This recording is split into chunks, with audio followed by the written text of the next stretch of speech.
Hello guys, कैसे हैं आप सब। मेरा नाम शिवम चतुर्वेदी, मैं आपका अपने चैनल करियर प्लेटफॉर्म में स्वागत करता हूं। तो आज हमारा क्लास 7th का अगला वीडियो है। हम पढ़ रहे थे उसी श्रृंखला में पृथ्वी की आंतरिक संरचना के बारे में हम लोग स्टडी कर रहे थे। उसमें आधा हो गया था, आधा बचा था, तो आज हम उसको क्या करेंगे देखेंगे। तो आइए देखते हैं वन बाय वन करके। हमने उसमें पृथ्वी के आंतरिक संरचना के बारे में स्टडी किया था। तो हमने पृथ्वी के आंतरिक संरचना के बारे में स्टडी किया था। अब जो बचता है उसमें वो बचता है शैल एवं खनिज। शैल एवं खनिज क्या होता है उसके बारे में हम जानेंगे। तो सुनिएगा, शैल जो होता है, हमारे पृथ्वी, हमारा जो भूपर्पटी है, वो जिन कणों से मिलके बना होता है, जिन कणों से मिलके बना होता है उन्हें हम शैल कहते हैं। एनसीईआरटी ने डिफिनेशन दिया कि हमारा भूपर्पटी जिन प्राकृतिक कणों से मिलके बना होता है, छोटे छोटे कणों से मिलके बना होता है, उन सारे कणों को क्या बोलते हैं? शैल बोलते हैं। और शैल जो होता है वो खनिजों से मिलकर बना होता है। शैल जो है वो किससे मिलके बना होता है? वो खनिजों से मिलके बनता है। खनिज जो होता है वो दो या दो से अधिक तत्वों से मिलके बनता है, या फिर एकल खनिज भी होते हैं। एकल खनिज में जैसे कि हमारा हीरा हो गया, सोना हो गया, चांदी हो गया, तांबा हो गया, ये सब एकल खनिज होते हैं। इनमें किसी भी तरह का मिश्रण नहीं होता है। और जिनमें मिश्रण होता है वो दो या दो से अधिक तत्वों से मिलके बने हुए खनिज होते हैं। तो ये तो छोटा सा डिफिनेशन हो गया शैल और खनिज के बारे में। जब शैलों का निर्माण होता है, जब शैल बनते हैं हमारे भूपर्पटी पे, तो उनका कई आकार होता है, वो कई स्वरूप लेते हैं। तो उनके आकार के आधार पे हम शैलों को 3 पार्ट में डिवाइड करते हैं। देखिए, पहला पार्ट है आग्नेय शैल, दूसरा पार्ट हो गया परतदार या अवसादी शैल इसे बोलते हैं, और तीसरा हो गया रूपांतरित या फिर कायांतरित शैल इसे बोलते हैं। पिछले वीडियो में मैंने एक इंडिविजुअली वीडियो आग्नेय शैल के बारे में चढ़ाया है, वो बहुत ही इम्पॉर्टेंट है, इसीलिए मैंने इसका एक इंडिविजुअल बना के चढ़ा दिया है। फिर से रिवीजन के तौर पे हम इसको ले लिए हैं अपने टॉपिक में। तो चलिए आग्नेय का फटाफट रिवीजन करते हैं, फिर दोनों का डिटेल्स में पढ़ेंगे। चलिए देखते हैं। आग्नेय जो नाम है, क्योंकि हर नाम का एक मीनिंग निकल के आता है, हर नेम का एक मीनिंग आता है। तो आग्नेय शैल जो है ये ग्रीक भाषा के इग्नियस से लिया गया है। ये ग्रीक भाषा के इग्नियस से लिया गया है। इग्नियस का मतलब होता है आग। इग्नियस का मतलब क्या होता है ग्रीक में? आग। देखो, आग्नेय शैल निकलता कहाँ से? हमने दुर्बलता मंडल के बारे में पढ़ा था, दुर्बलता मंडल के बारे में पढ़ा था, दुर्बलता मंडल के बारे में पढ़ा था कि भूपर्पटी के नीचे और मेंटल के ऊपर वाला भाग, ये क्या है? ये मेंटल, और ये क्या है? भूपर्पटी। भूपर्पटी के नीचे और मेंटल के ऊपर वाला भाग, इसमें जो होता है यही क्या कहलाता है? हमारा दुर्बलता मंडल। दुर्बलता मंडल, दुर्बलता मंडल ये 200 किलोमीटर के रेंज तक पाया जाता है। दुर्बलता मंडल जो हमारा है 200 किलोमीटर के रेंज तक पाया जाता है। दुर्बलता मंडल में चट्टानें जो होती हैं वो लिक्विड फॉर्म में होती हैं, पिघली हुई अवस्था में होती हैं, और ये एकदम आग की तरह क्या होती हैं? जलती हुई अवस्था में भूपर्पटी और मेंटल के ऊपर क्या करती हैं? भ्रमण करती हैं, घूमती हैं, ठीक, मोशन करती हैं। तो जब ये मोशन करेंगी ऐसे ऐसे करके, तो जहाँ पे पृथ्वी, हमारा भूपर्पटी कमज़ोर होता है, जहाँ पे पृथ्वी का भूपर्पटी कमज़ोर होता है, पृथ्वी का भूपर्पटी कमज़ोर होने से मतलब है कि जहाँ पे काफ़ी ज़्यादा खनन हो चुका है, जहाँ पे पृथ्वी को बहुत गहराई तक खोदा जा चुका है, वहाँ से काफ़ी ज़्यादा मेटल या कोयला कह सकते हैं या खनिज पदार्थ निकाले जा चुके हैं, वहाँ का जो भूपरिपटी होता है वो कमज़ोर हो जाता है। तो मैग्मा क्या करती है, जब घूमते हुए आती है और देखती है यहाँ का भूपरिपटी जो है वो कमज़ोर है, तो इसे क्या करती है, यहाँ से इसको तोड़ के बाहर आ जाती है। तो ये जो मैग्मा है, यहाँ पे मैग्मा जो है वो जब बाहर आ जाती है भूपरिपटी पे, तो उसे हम लावा बोलते हैं। मैग्मा तब बोलेंगे जब वो दुर्बलता मंडल में लिक्विड फॉर्म में पाया जाता है। वही मैग्मा जब भूपरिपटी पे आता है तब उसे हम नाम दे देते हैं लावा। बहुत इंपॉर्टेंट पॉइंट है, याद रखिएगा।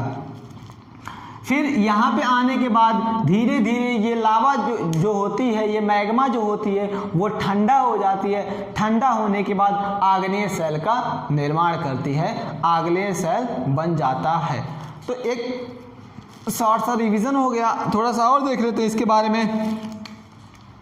इसे हम प्राथमिक चट्टानें बोलते हैं, इसे हम प्राथमिक शैल बोलेंगे, क्योंकि पृथ्वी पे सबसे पहला बनने वाला जो शैल है, जो चट्टान है, वो कौन सा है, वो आग्नेय शैल है। वो कौन सा है, वो आग्नेय शैल है, इसीलिए हम इसे प्राथमिक शैल बोलते हैं। अब एक और इम्पॉर्टेंट पॉइंट देखेंगे। हम भारत के नक्शे को देखते हैं, तो इसमें भारत में जो प्रायद्वीपीय क्षेत्र होता है, ये वाला जो प्रायद्वीपीय क्षेत्र होता है, इधर दक्षिण वाला ऐसे से होता है भारत का मैप। तो जो ये दक्षिण वाला जो होता है, जो प्रायद्वीपीय क्षेत्र होता है, ये जो बना है ये हमारा आग्नेय शैल से बना है। ये जो बनता है वो हमारा आग्नेय शैल से बनता है। तो इसमें कितने इंपॉर्टेंट पॉइंट याद रखेंगे, देखिए। पहला, जब मैग्मा दुर्बलता मंडल में होता है, तब जब हमारा जो ये लिक्विड फॉर्म का जो आग की तरह जलता हुआ पदार्थ है, जब ये दुर्बलता मंडल में होता है तो इसमें मैग्मा बोलते हैं। जब ये भूपरिपटी पे आता है तो इसे लावा बोलते हैं। पहला इंपॉर्टेंट पॉइंट। दूसरा, आग्नेय शैल को हम प्राथमिक शैल बोलते हैं, क्योंकि पृथ्वी पे सबसे पहला निर्माण शैलों में आग्नेय शैल का होता है। दूसरा। तीसरा, भारत का जो प्रायद्वीपीय क्षेत्र होता है, भारत का जो प्रायद्वीपीय क्षेत्र है, वो जो बना हुआ है वो आग्नेय शैलों से बना है। वो किससे बना है, आग्नेय शैलों से बना है। इतना हो गया। अब देख लेते हैं कुछ इसके गुण क्या होते हैं, कुछ इसके प्रॉपर्टी के बारे में बात करते हैं। तो पहली प्रॉपर्टी जो होती है, ये बहुत ही कठोर चट्टान होती है।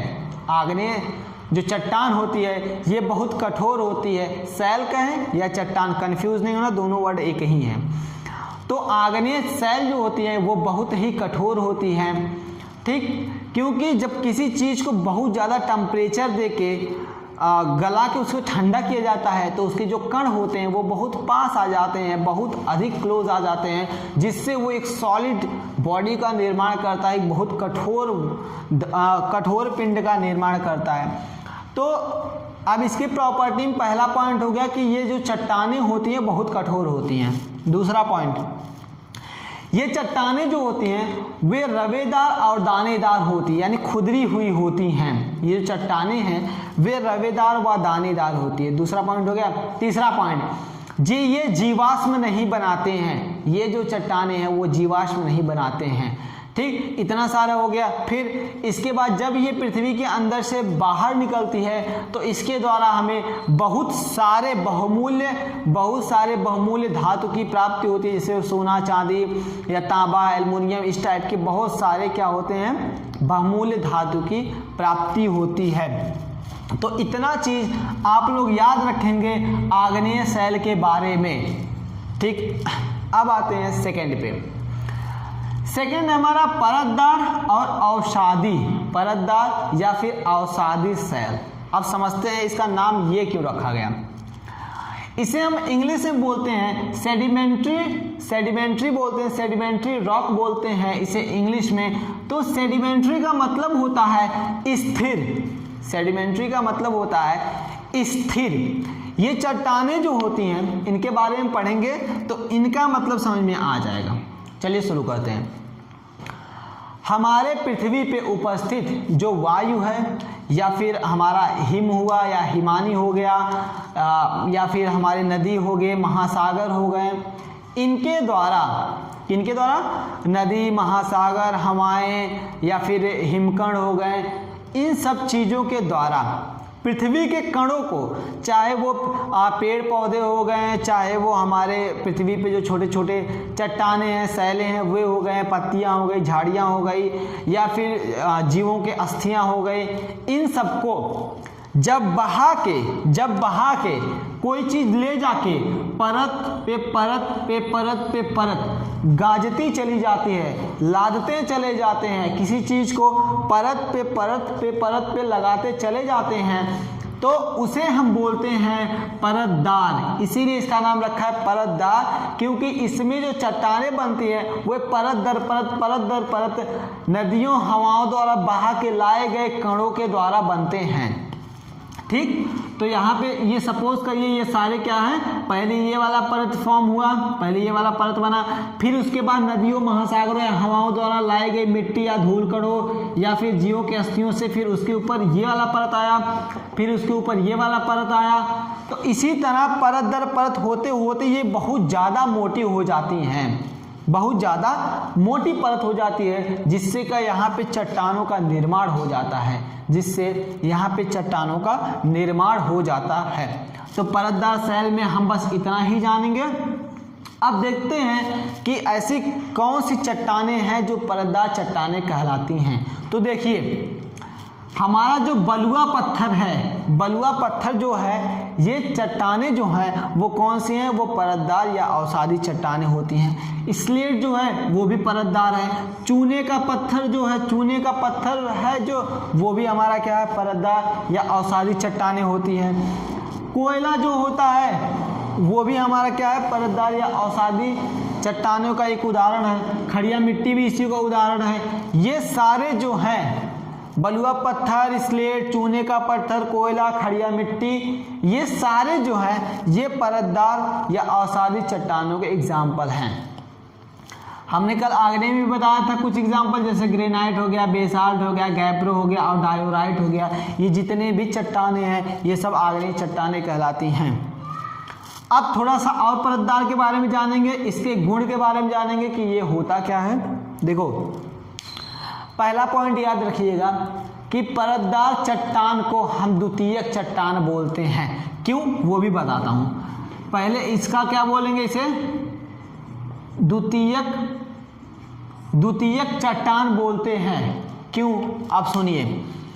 मैंने बताया था कि पृथ्वी पे सबसे पहला जो चट्टान बनता है वो आग्नेय चट्टान बनता है। इसके बाद इन्हीं चट्टानों का टूटा हुआ जो भाग होता है, जो नदियों या महासागरों द्वारा क्या होता है, इनको तोड़ के जो बहा के ले जाया जाता है, उसके द्वारा इन चट्टानों का निर्माण होता है। इन चट्टानों का क्या होता है, निर्माण होता है, जो परत दर परत बनते हैं।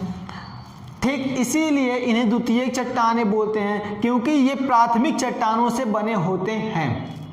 द्वितीयक चट्टान इन्हें क्यों बोलते हैं, क्योंकि ये प्राथमिक चट्टानों से बने होते हैं, इसलिए इन्हें द्वितीयक चट्टान बोलते हैं। ठीक, दूसरा पॉइंट, ये अपर्दन क्रिया द्वारा बनते हैं। इनमें अपर्दन होता है। अपर्दन मतलब जब हमारे नदियां या महासागर चट्टानों को रगड़ के, घर्षण के द्वारा उन्हें काटती हैं, तो उन्हें क्या बोलते हैं, उन्हें अपर्दन बोलते हैं। तो इनमें अपर्दन क्रिया होती है, अपर्दन होती है, इसमें निक्षेपण भी होता है। निक्षेपण का मतलब जब कोई नदी या महासागर किसी चीज़ को या किसी कण को बहा के ले जाए और किसी चीज़ के ऊपर रख दे, तो उसे बोलते हैं निक्षेपण। निक्षेपण जिसे डिजास्टर बोलते हैं। तो जब नदियाँ या महासागर कणों को बहा के ले जाके कहीं या तटों के किनारे एक दूसरे पर क्या करती हैं, गाजना शुरू कर देती हैं, तो उसे बोलते हैं निक्षेपण। जब चट्टानों को तोड़ती हैं तो उसे बोलते हैं अपर्दन। ठीक, तो दूसरा हो गया कि इनमें अपर्दन और निक्षेपण होता है, इनके क्रियाओं द्वारा ये बने होते हैं। तीसरा ये मुलायम और कठोर होते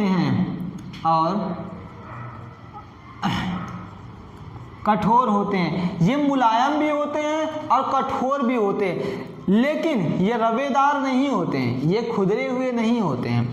ठीक, तो इतना पॉइंट हो गया। अब देखिए मुलायम का एक पंक नाम का जो होता है, एक पंक नाम का होता है चट्टान, जो कि मुलायम चट्टान का एक बहुत ही अच्छा एग्जाम्पल है। अगर हम कठोर की बात करें तो जो हमारा बलुआ पत्थर है वो बहुत ही कठोर चट्टान होता है। तो कठोर की बात करेंगे तो उसमें अच्छा एग्जाम्पल हमको मिल जाएगा बलुआ पत्थर। मुलायम की बात करेंगे तो उसे हमें पंक नाम का एक आता है, वो मिल जाएगा, अच्छा एग्जाम्पल है मुलायम चट्टान का। तो इसमें हम बस इतना ही याद रखेंगे क्लास 7 के हिसाब से। अब लास्ट और अंतिम बात करते हैं रूपांतरित चट्टान की, जिसका इंग्लिश होता है मेटामॉर्फिक, जिसका मतलब होता है रूप परिवर्तन। ठीक, रूपांतरित चट्टान का इंग्लिश होता है मेटामॉर्फिक होता है, और मेटामॉर्फिक का ग्रीक में मतलब होता है रूप परिवर्तन। मतलब वे चट्टानें जो अपने रूप को परिवर्तित करती हैं वे क्या कहलाती हैं? रूपांतरित चट्टानें। ध्यान समझिएगा, रूप किसी चीज का परिवर्तन कब होता है? जब किसी चीज पे भारी प्रेशर पड़े। अगर मैं इसको बहुत ज़्यादा प्रेशर दूं तो ये टूट जाएगा, इसके रूप में परिवर्तन हो जाएगा, या मैं इसे पिघला दूं तब भी ये क्या होगा? टूट जाएगा। तो ध्यान दीजिएगा, अब समझिए डिफिनेशन के हिसाब से। रूपांतरित चट्टानें वे चट्टानें होती हैं जिन पे हम बहुत ज़्यादा प्रेशर देके या बहुत ज़्यादा टेम्परेचर देके उनके रूप को अगर हम परिवर्तन कर दें तो परिवर्तन से जो बने चट्टानें होती हैं उन्हें हम रूपांतरित चट्टानें बोलेंगे। सिंपल सी बात है कि दाब और ताप के द्वारा जब चट्टानों में परिवर्तन होता है तो परिवर्तन के बाद जो बनता है जो चट्टान, उसे हम बोलेंगे रूपांतरित चट्टान। कुछ इसके एग्जाम्पल जैसे कि नीश हो गया, क्वार्टजाइट हो गया, संगमरमर हो गया, ग्रेफाइट हो गया, हीरा हो गया, ये सारे जो है ये रूपांतरित चट्टान के अच्छे एग्जाम्पल हैं। अब देखिए जो हमारा हीरा और ग्रेफाइट होता है, ये हम जब कोयले को बहुत ज़्यादा टेम्परेचर देते हैं, जब हम बहुत ज़्यादा टेम्परेचर पे कोयले को क्या करते हैं? गर्म करते हैं, तो वहाँ से वो हीरा और ग्रेफाइट का रूप लेता है। उसी तरह जो हमारा संगमरमर होता है वे किससे बने होते हैं? वे चूने का पत्थर से बनता है। संगमरमर जो होता है वे चूने के पत्थर से बनता है। तो इसी तरह से ये जितने भी चट्टानें हैं सब कंप्लीट हो गया। थोड़ा सा और देख लीजिए रूपांतरित चट्टानों के गुणों के बारे में। तो पहला गुण इसमें याद रखिएगा, ये जो चट्टानें बनती हैं ये किससे बनती हैं? ये जो चट्टानें बनती हैं ये ताप और दाब के द्वारा बनती हैं। दूसरा पॉइंट, ये बहुत ज़्यादा कठोर होती हैं। तीसरा पॉइंट, इससे बहुत ज़्यादा बहुमूल्य धातुएं बनती हैं, जैसे कि संगमरमर हो गया, हमारा हीरा हो गया, ग्रेफाइट हो गया, नीलमणि हो गया। ये सारे जो हैं ये रूपांतरित चट्टानों का एक अच्छा एग्जाम्पल है। ठीक, तो इससे बहुत ज़्यादा बहुमूल्य, रूपांतरित चट्टानों से बहुत ज़्यादा बहुमूल्य चट्टानें बनती हैं। अब देखिए जो हमारा आगरा का ताजमहल है, आगरा का ताजमहल जो है वो संगमरमर से बना हुआ एक बहुत ही अच्छा एग्जाम्पल है। वो संगमरमर से बना हुआ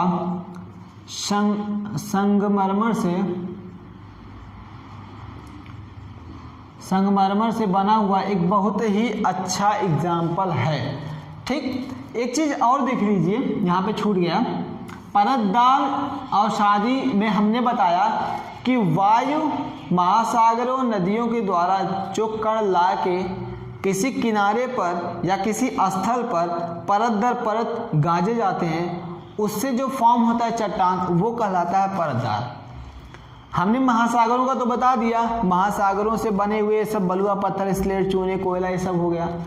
हवाओं के द्वारा जो ला के बनाया गया चट्टान का एक बहुत ही अच्छा एग्जाम्पल है जिसका नाम है लोयस, जिसका नाम है लोयस।